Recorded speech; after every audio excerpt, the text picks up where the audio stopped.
ফের আদালতে ভর্ৎসিত সিবিআই। শারীরিক অসুস্থতার কারণে আদালতে হাজিরা দিতে পারছেন না সুজয় কৃষ্ণ। আদালতে জানানোর পরই সিবিআইকে চরম ভৎসনা বিচারকের। দ্রুত জেলে গিয়ে তাকে গ্রেফতার করার নির্দেশ বিচারকের। সুজয় কৃষ্ণ ভদ্রের মামলায় সিবিআইকে চরম ভৎসনা আদালতের।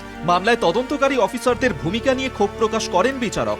সোমবার সিবিআই এর বিশেষ আদালতে কালীঘাটের কাকুর শুনানি ছিল।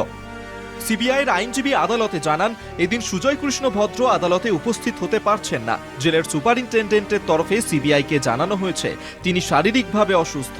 বিচারক জানান, যদি সুজয় কৃষ্ণ তার অসুস্থতার জন্য বারবার আদালতে উপস্থিত হতে না পারে, তাহলে আপনারা পেপার অ্যারেস্টের জন্য জেলে যান এবং তাকে গ্রেফতার করুন।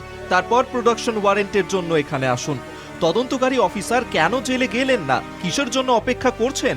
সুজয় কৃষ্ণকে ফর্মাল অ্যারেস্ট করতে পারতেন। আজ কি কোনো সমস্যা আছে জেলে গিয়ে ওকে গ্রেফতার করতে? এই মামলায় কিন্তু উনি গ্রেফতার নন। এরপরই সিবিআই এর আইনজীবী জানান, সুজয় কৃষ্ণর অন্তর্বর্তীকালীন জামিনের জন্য হাইকোর্টে আবেদন করেছেন। সেই মামলার শুনানি রয়েছে।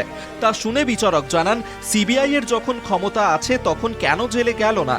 বারবার এখানে এসে কেন প্রোডাকশন ওয়ারেন্টের আর্জি জানাচ্ছেন? কে বলেছে অন্তর্বর্তীকালীন জামিন মামলা বিচারাধীন থাকলে সুজয় কৃষ্ণকে গ্রেফতার করা যাবে না?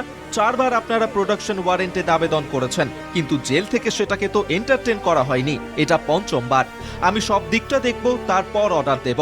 প্রোডাকশন ওয়ারেন্ট আর এই ক্ষেত্রে আদতেই কার্যকরী হবে কিনা সেটাই প্রশ্ন।